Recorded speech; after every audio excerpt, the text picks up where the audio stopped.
Chapter 6. That night the king could not sleep, so he ordered the book of the Chronicles, the record of his reign, to be brought in and read to him.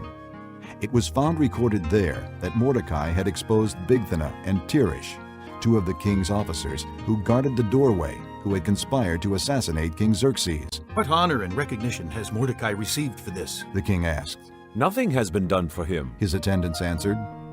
The king said, Who is in the court?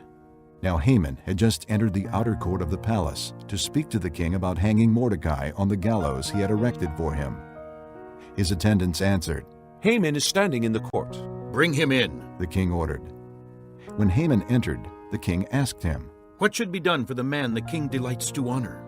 Now Haman thought to himself, Who is there that the king would rather honor than me? so he answered the king. For the man the king delights to honor, have them bring a royal robe the king has worn, and a horse the king has ridden, one with a royal crest placed on its head. Then let the robe and horse be entrusted to one of the king's most noble princes.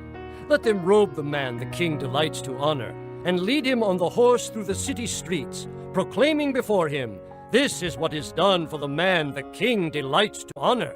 Go at once. The king commanded Haman. Get the robe and the horse and do just as you have suggested for Mordecai the Jew, who sits at the king's gate. Do not neglect anything you have recommended. So Haman got the robe and the horse. He robed Mordecai and led him on horseback through the city streets, proclaiming before him, This is what is done for the man the king delights to honor.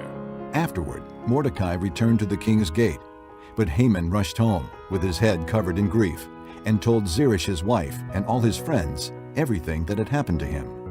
His advisers and his wife Zeresh said to him, Since Mordecai, before whom your downfall has started, is of Jewish origin, you cannot stand against him.